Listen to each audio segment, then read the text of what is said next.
Over the last several weeks, our government has made a series of announcements to combat the production, the distribution, and the trafficking of illegal synthetic opioids like fentanyl.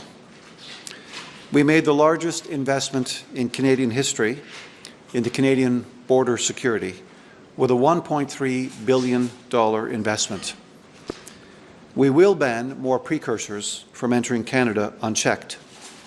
We appointed a fentanyl czar to coordinate between all levels of government, agencies, and law enforcement to tackle the fentanyl crisis, which is ravaging our communities.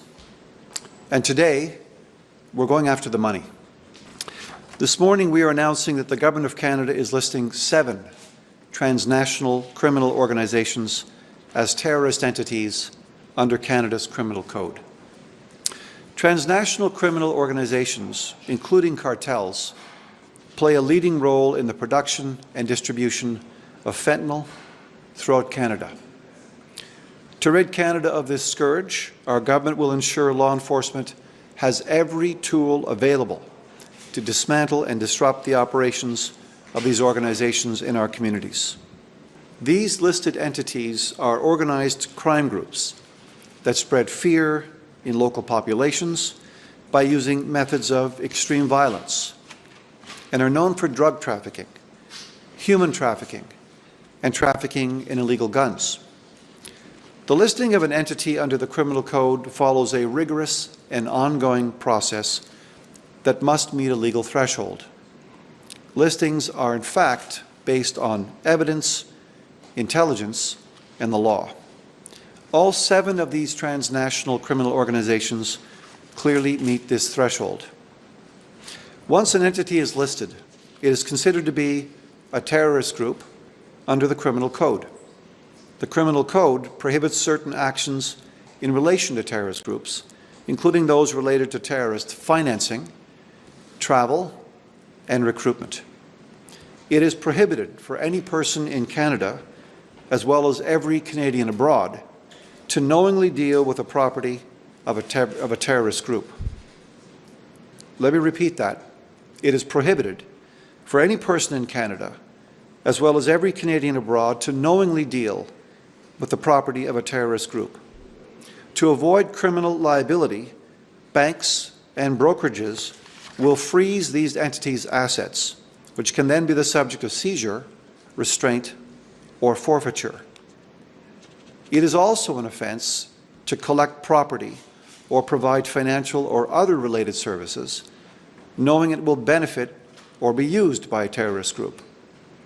We continue to review and evaluate for potential listing of any additional transnational organized crime groups that may pose a risk to people in Canada and Canadians abroad and Canada's national security. If the required threshold is met, we will not hesitate to list them as terrorist entities as well. The measures we are taking will help keep fentanyl off Canadian streets and from entering the United States. To speak plainly, we are moving aggressively, using every tool in our toolbox to take the profit out of drug trafficking. From today's listings to working closely with our United States partners, to stopping the smuggling of drugs and firearms that hurt communities in both of our countries, we will continue to do all we can to keep Canada safe. Canadians should know we have a strong border, and we are making it stronger. Listing is just one of the many tools that the government has at its disposal to protect and preserve the safety and security of Canadians and everyone who calls Canada home. Thank you very much. Merci.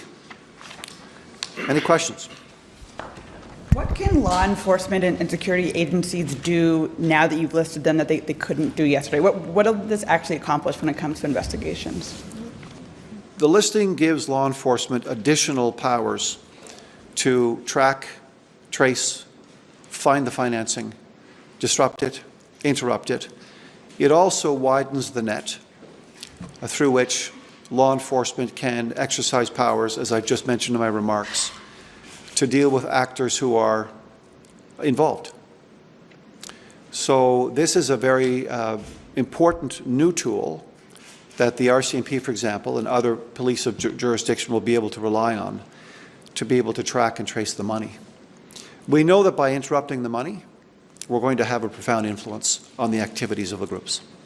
Do you have any evidence that Tren de Aragua operates in Canada, or the smaller cartels other than Sinaloa and CJNG? Do you have evidence of them being in Canada? That's a question I'm going to ask the RCMP Commissioner to answer if you're okay with that. Commissioner Jam? Thank you, Minister. I can confirm that we do have intelligence that different cartels operate in Canada. There's also strong intelligence that Canadians have actually moved to Mexico and South America to facilitate the transport of certain commodities into Canada, so we are aware of it. And what about the two street gangs that you included in there as well? The street gangs, it's the same. The intel picture is very similar. And what's interesting, going back to Catherine's question with regards to what this does, is there's a lot of organized crime groups that are not listed that feed in from the Mexican organized crime group. So if you are supporting an organized crime group that is now listed, you're part of that, and you could be charged under the terrorism legislation. The government used the phrase IMVE, ideologically motivated violent extremism, for quite a while now, and one of the things that used to make a group a candidate for the terror list was an ideological or a political motivation or a religious motivation. These groups don't seem to have that. So are we redefining terrorism now? No, what we're doing today is relying on the work of our expert intelligence and security agencies who monitor the activities of different groups in the Canadian context on an ongoing basis. And on the basis of the evidence, on the basis of the intelligence, and on the basis of the law, as determined in the process that's set out in the criminal code, those intelligence and security agencies have given me assurances, and I have relied on it, in recommending the listing of these groups under the criminal code. Why would this not apply? I would say that the definition of IMV or other actors in this space hasn't changed. I would say that this is a specific decision around listing that reflects the seriousness of the disruption that these groups exercise in Canadian communities. These are ruthless, transnational criminal organizations, and so as a result of their advice to me, we've proceeded with the listing. The same could be said, though, of groups like the Hells Angels, the Italian Mafia, the Ndrangheta. They don't seem to be on the list. I would say to you that our expert intelligence and security organizations are monitoring these things on an ongoing basis. And if they have additional information they want to impart to me, we would be pleased to receive it. The Americans seem to put similar cartels on a similar list today. Was this done in coordination with the Americans? Canada is a sovereign and independent country. We are taking sovereign and independent decisions, and the decision to list is a sovereign and independent one. This is about keeping our community safe. I would dare say now that a strong border is contributing to safer communities. I met, for example, with a senior police chief just yesterday in Toronto, had a chance to see some of the CBSA facilities with commercial operations.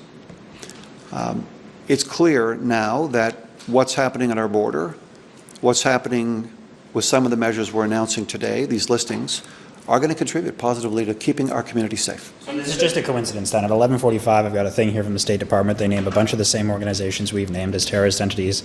This is just a surprise that we're both doing the same thing at the same time? You're bringing that to my attention for the first time. I wasn't aware they were listing at 11:45. We're moving forward. We're doing what we have to do. And President Trump today referred to Canada. Let me just also say this. We can't tackle these challenges unless we tackle them together. Right? This is part and parcel of our border plan. We're connected. This is our largest trading partner, our largest neighbor, our largest, most trusted ally over 150 plus years. So we're not going to wrestle, we can't wrestle the fentanyl crisis to the ground alone. Neither can the Americans. So the fact, for example, that we are creating a joint strike force in Canada and between our countries to deal with the fentanyl crisis, to wrestle it to the ground, indicates the level of integration. And as the Commissioner can speak to in great detail, the cooperation that's going on now between our two countries is close.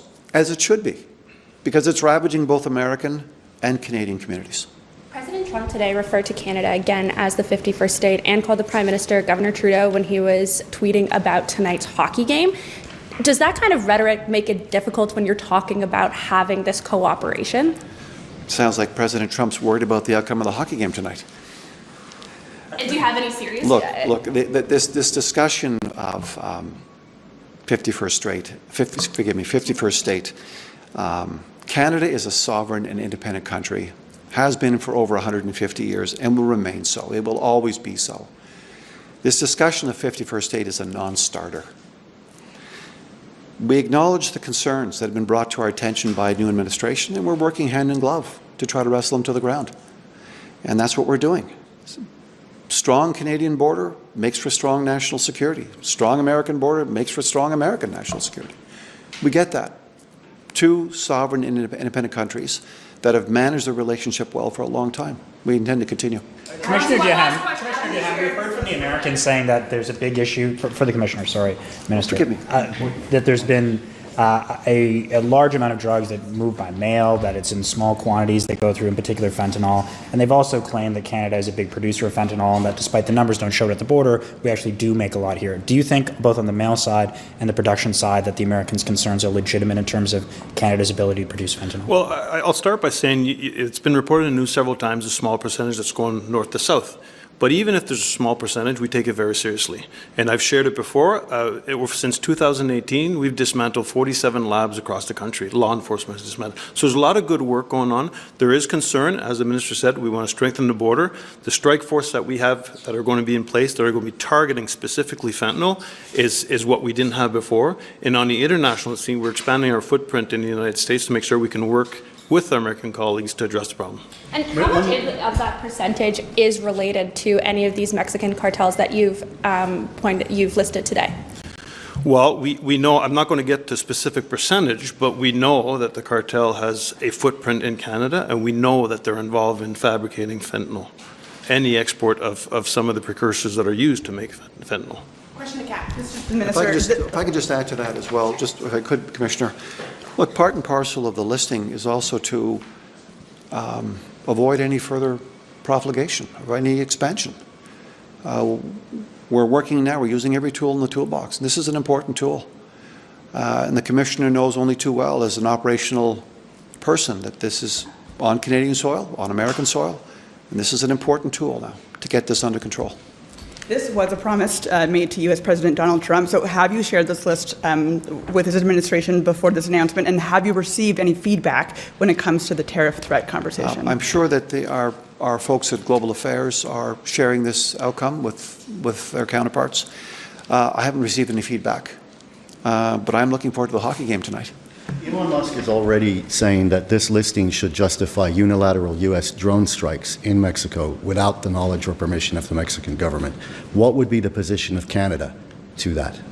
I'm not sure what he's talking about. I haven't heard what Mr. Musk is pronouncing on. It's a call for airstrikes in Mexico. It's been going on for over a year. Yeah. And listings like this on the Houthis and other terrorist groups have led to those kinds of strikes. That's not on Canada's radar screen.